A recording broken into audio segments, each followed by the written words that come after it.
Dear students, welcome to this lecture. Today, my topic of deliberation is Challenge of Development in South Asia. The objectives of this lecture are to understand the significance of debates around the discourse of development, to explore the overall scenario of development discourse in South Asia, to know the challenge of development faced by India, to know the challenge of development faced by Pakistan, to know the challenge of development faced by Bangladesh, and finally to understand mechanism that can be adopted by South Asian states overcome the problems of underdevelopment. Development has been treated at length and lot has been written and discussed, which has resulted in several conflicting interpretations. It's important to trace the discourse of development to analyze its theoretical and practical context. Development has to be seen historically specific representation of social reality, which permits particular mode of thinking and doing, lest disqualifying others. This involves specific forms of knowledge system of power by which people recognize themselves as developed and underdeveloped. In the South Asian context, it becomes important to know who is defining development and for whom. The discourse of development that was picked up in South Asia after independence of various nations has its Western notions of modern nation state, which is seen as one of the serious controlling discourses and controlling practices and knowledge power regime. It has become an apparatus of control and surveillance. The idea of development came as an edited version of idea of white man's burden vis-a-vis those living with Oriental despotism and advocacy of rural life in backwaters of Asia and Africa. The form of development idea that captured the imagination of many people across the world from 1940s onwards has quite specific origins in the crisis of colonial empires. It was the period when the concept of development became a framing device bringing together a range of interventionist policies and metropolitan finance with the explicit goal of raising the colonial standard of living. Colonialism did not end the end of colonial occupation. From colonialism, development has inherited the ordering of living and non-living and the belief that those who are at the higher rungs of history have their right as well as responsibility to shape the ways and life chances of those on the lower. The emergence of word underdevelopment to describe the relative condition of colonies and ex-colonies led to the notion of the stages of development. Each sense of term underdevelopment was connected with images of poverty-stricken societies to which the established ideas of development were then applied. It has been resulting of the discourses and the practice of development since post-World War II period that led to the call one part of the world as the Third World. The notion of development and its opposite underdevelopment have been imposed on the Third World, and in practice they have come to be internalized by bulk of its elites and masses, and South Asia is no exception to this. The 2/3 of the world's population thinks of themselves as underdeveloped, with the whole burden of connotations that it carries. It became evident when many nations like India took this notion of development and elite leadership of country looked upon development as a sense of mission. One more problem with the development concept in the South Asian context is the alienation of masses that are kept at distance from policy making under the cover of secrecy acts. development is considered more a technical term and is kept out of reach of politics, but in reality there has been always politics in development. Why is it that only few people take decisions about various developmental programs? And why is it that various developmental programs come from above? Are the traditional practices of particular communities considered signs of underdevelopment? These questions, which often strike one's mind, conjure the picture of role of politics of development.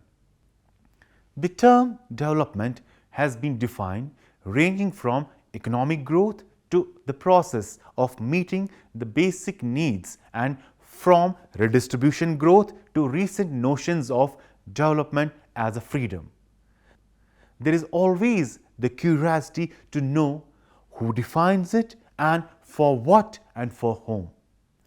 Development as a discourse is a concept within the field of development studies that emphasizes the importance of understanding development as not just an objective set of economic and social goals, but as complex and multifaceted discourse. This perspective suggests that development is not solely about material progress, but is also shaped by the way it's talked about, represented, and understood by different actors and stakeholders. So, development is not neutral or universally agreed upon term. It's socially constructed. Different actors such as governments, international organizations, NGOs, and local communities may have divergent views on what constitutes development and how it should be achieved. Overall, the concept of development as discourse highlights the need to critically examine and deconstruct prevailing development narratives and to acknowledge the influence of language, representation, and power dynamics in shaping how development is understood. It also encourages a more inclusive and participatory approach to development that takes into account a variety of perspectives and voices. Dear students, now let's have a look on the development scenario in South Asia.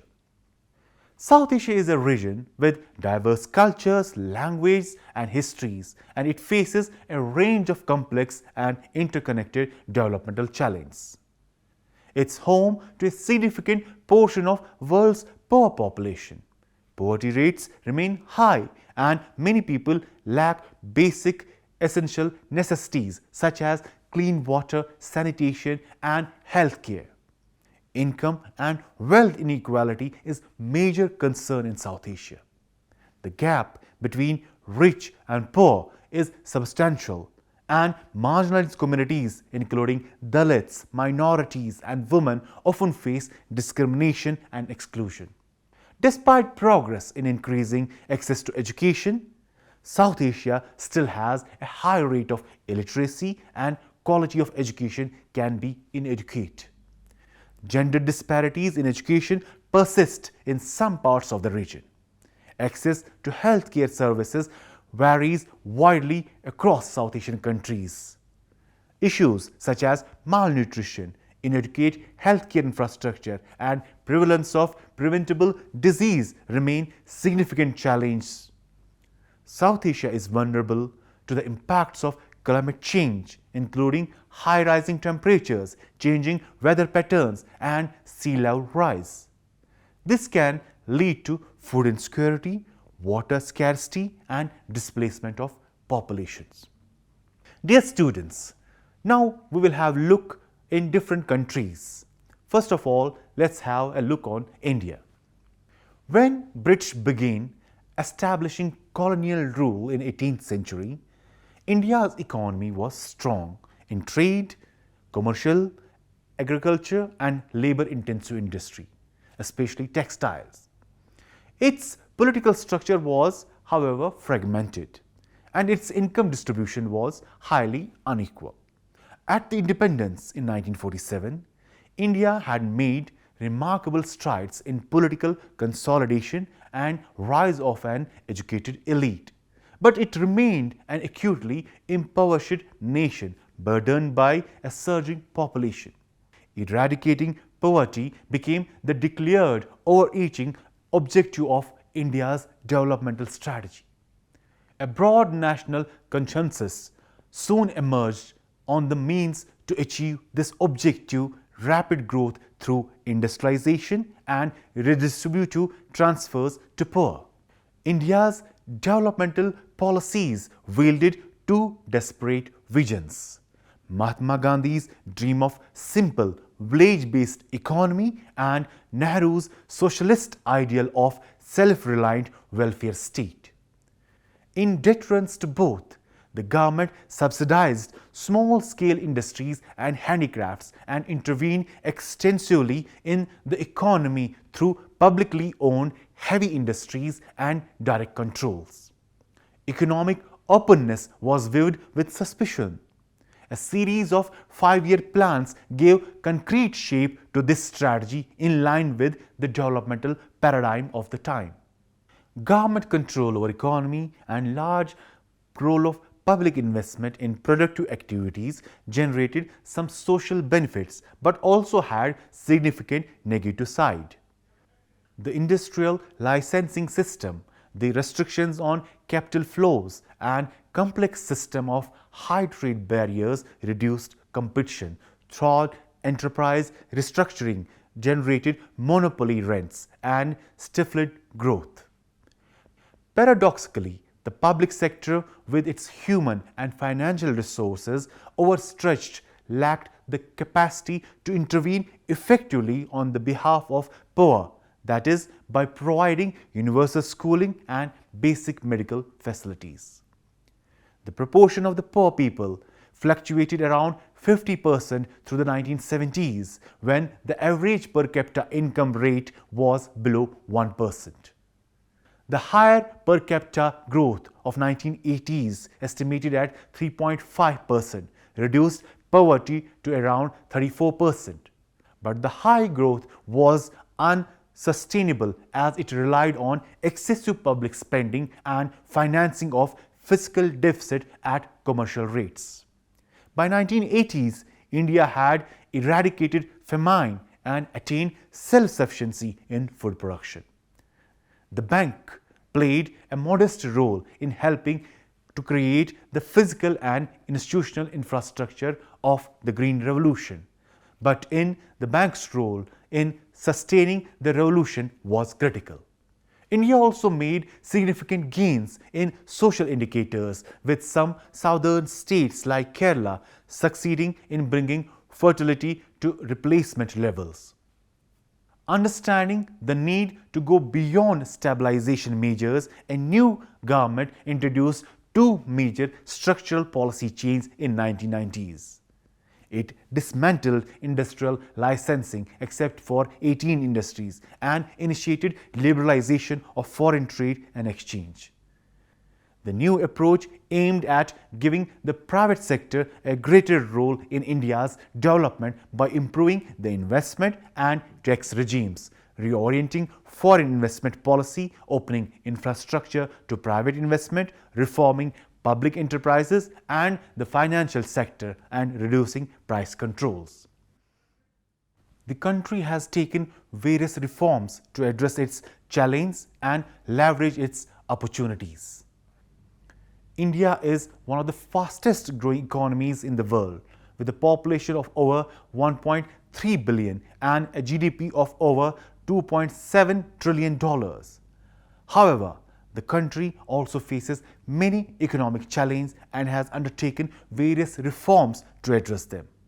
India has a potential to become a global leader in the 21st century if it can overcome its economic challenges and sustain its economic reforms. Despite the reforms, it still faces challenges in developmental sector. The demands for goods and services in India has been stagnant or declining due to various factors such as low income growth, high inflation, unemployment and impact of recent COVID-19 pandemic. Despite rapid economic growth, unemployment remains a serious issue in both rural and urban areas. India lacks adequate infrastructure such as roads, railways, ports, power, water, and sanitation, which hampers its economic development and competitiveness. India has witnessed a surge in private debt, especially in corporate and household sectors due to easy credit availability and low interest rates. India has a high level of income and wealth inequality which has increased over a period of time. Dear students, let's now have a look on the developmental challenge in Pakistan. Pakistan ranked 128th out of 165 countries in a recent Sustainable Development Goal Index ranking with an overall score of 57.7%, mainly for its progress on one of the 17 goals, climate action. The country saw moderate improvements in goals of poverty, health and well-being, water and sanitation, decent work, peace and justice, and partnership, but it stagnant on zero hunger, quality education, gender equality, clean energy, innovation, sustainable cities and communities, and life below water. It actually went backwards on life on land. Population growth remains one of the biggest challenges for Pakistan's development, with 60% of its population below the age of 25 and a fertility rate at 3.5 births per woman. This means that providing education, health, and employment for large and growing youth cohort will remain an issue for foreseeable future. Despite improved life expectancy, infant and maternal mortality remains high, indicating the gap in health services to the female population. Pakistan also remains one of the 3 countries that have not been able to eradicate polio. In the education sector, literacy rates remain abysmal at 59%, especially female literacy, which stands at roughly 50% compared to male literacy at 68%. The quality of education and employability of school graduates is very low, and growing young population has little or no access to quality schooling. Pakistan is also facing an energy crisis. This is not a recent issue. Both domestic and industry users have suffered power shortages and blackouts for years. The energy sector relies on hydroelectric, thermal, nuclear, and some renewable, though non-renewable, remain the largest source. Beyond these challenges, Pakistan has major water shortage. It has ranked 14th out of 150 countries at high risk of water crisis. WaterAid notes that 17 million people in Pakistan lack access to clean water close to home, and 70 million lack access to a decent toilet, the majority of them in rural communities. Dear students, lastly, let's have a look on the condition of development in Bangladesh. Development of Bangladesh is about defying various odds, ranging from frequent devastating disasters to managing highly dense population and emerging as a developmental puzzle. Social achievement in Bangladesh has superseded the economic one. Recognition from international community following achievement of Millennium Development Goals, particularly in reducing under 5 mortality rate, women empowerment and poverty reduction boosted the confidence of policymakers to effectively implement sustainable developmental agenda. Bangladesh touched a milestone by attaining the status of a lower middle income country in 2015. The economy achieved over 7% growth rate in 2016, breaking the trap of 6% growth stagnation for over a half decade. The per capita income in 2017 increased to $1,610 from $1,465 from the previous year. Bangladesh has been able to reduce poverty rate by 1.8% during the 2000 to 2005 period, by 1.7% between 2005 and 2010, and by 1.2% from 2010 to 2016 each year. In the last Household Income and Expenditure Survey, the head count poverty rate under the upper poverty line has been registered at 24.3%, and for lower poverty line the rate is 12.9%, although the income Gini coefficient slightly deteriorated from 0.45% to 0.48. Significant progress on food security through efficient food delivery mechanism, improved rural infrastructure, liberalized agricultural output markets and integration of markets have not only contributed to revitalize the rural economy but also helped reduce inequality. The Bangladesh economy is now poised to take off. The main development strategy of government is to accelerate gross domestic product growth, underpinned by high investment and manufacturing sector growth. The growth is targeted to be pro-poor and employment generation so that poverty rate can be sufficiently reduced. Aimed this strategy, the country has been undergoing severe challenges. The first challenge will be to reap demographic dividend. As of Labour Force Survey data 2015-16, 2.6 million persons aged 15 or above are still unemployed. This means growth falling short of absorbing a large proportions of employment. Another major challenge remains in the area of investment climate. The government has a plan to establish 100 economic zones that require considerable investment in energy sector. One of the grave concerns in terms of our export is the concentration of export basket into few items, which makes exports vulnerable to change in global political and economic situation. Given the fact that implementation of sustainable development goals heavily relies on building strong institutions and ensuring governance, making this happen will be ultimate challenge for Bangladesh.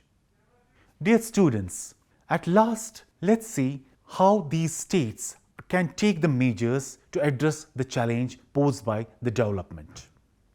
The development is a necessary component for the well-being of a country because it signifies progress and growth. The mismanagement of development approach is a major factor of which developing countries are lagging behind. As a developing region, South Asia also faces same reality. The development system followed by many countries in South Asia has some problems that increase the bureaucratic complexity as well as the people deprived of necessary services. Some of the measures which the South Asian states such as India, Pakistan and Bangladesh should take to address the challenges of development in their respective countries are: these states should provide direct fiscal stimulus to the sectors and segments of the economy that have been hit hard by the pandemic recently, such as MSMEs, informal workers, rural households and low-income groups. The stimulus should aim at increasing their income, purchasing power and access to credit. The governments of these states should also invest in public infrastructure, health, education and social protection, which can create jobs, improve productivity and enhance human capital. These states should promote export-oriented sectors such as manufacturing, services and agriculture by providing incentives, subsidies, tax breaks and infrastructure support.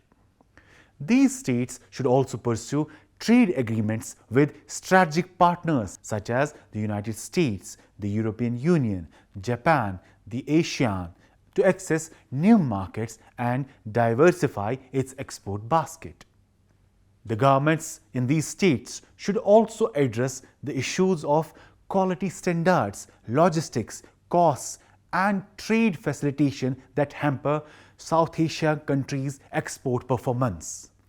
They should also develop the bond market, the insurance market, and pension market, which can provide long-term finance for infrastructure and social security for the elderly.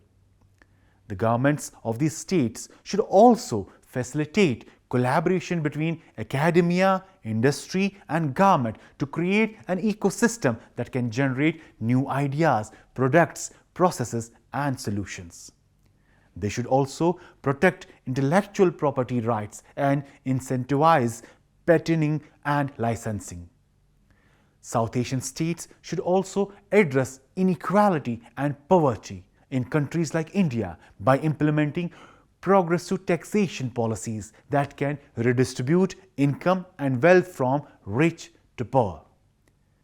The governments in these states should also expand the coverage and quality of social welfare schemes that can provide basic income support, food security, health insurance, and education, scholarships, housing subsidies, and skill development to poor and vulnerable sections of the society. So, dear students, I hope you gain some knowledge on the developmental challenge in South Asia and continue to learn more to question more. Thank you.